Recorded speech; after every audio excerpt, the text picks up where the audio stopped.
The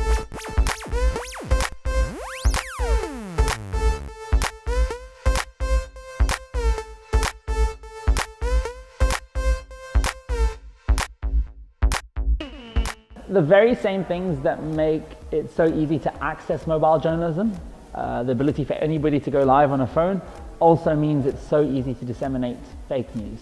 And I've seen this with my own eyes many times. Once, when Donald Trump was on the front cover of Time magazine, you'll remember, he did that funny pose looking like that. I took that photo, and on Snapchat I cut out my face and I put it on his face, and I put it up and I said #fake news. And you'll be amazed at how many of my friends commented back saying, congratulations, they thought I'd won Time Person of the Year. Which told me that fake news is very real, my friends are too gullible, but also these narratives can spread so quickly when they're not true on social media. And during the US elections, for example, we saw more fake news spreading and more engagement around fake news than we did around real. So there's an enormous responsibility with mobile phones, and the ability to share fake is very, very, very, very high. And it's only going to get worse with the sort of technologies that we have and the ability to manipulate faces and voices. But having said that, in this age, if we look at the US election specifically, one of the major criticisms of traditional media is that we missed the narrative. We were so centered around the East Coast, West Coast, wealthy people, white people, that we were detached from what was happening in Middle America.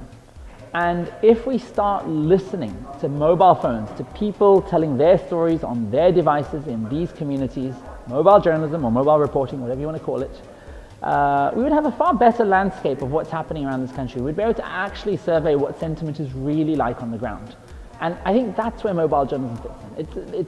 It's especially good at the hyper local stories, the stories that we're not getting access to, that traditional media are not telling, and the ability to aggregate that. The future of journalism is not us running outside with broadcast cameras, or any cameras for that matter. There's billions of people with phones today.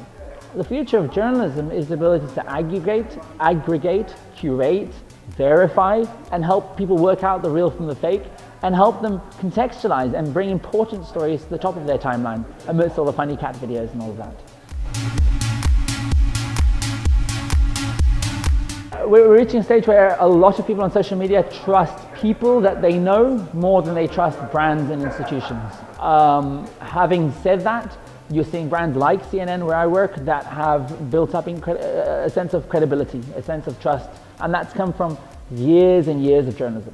And that's the most important part. The platforms change, the technology changes, mobile journalism is here today, tomorrow it might be wearables like this camera I'm wearing, but the good storytelling doesn't change. And that's why in this age of social media, in this age of mobile journalism, what we actually need is editors, journalists, people that can help us make sense of all the noise and find those voices.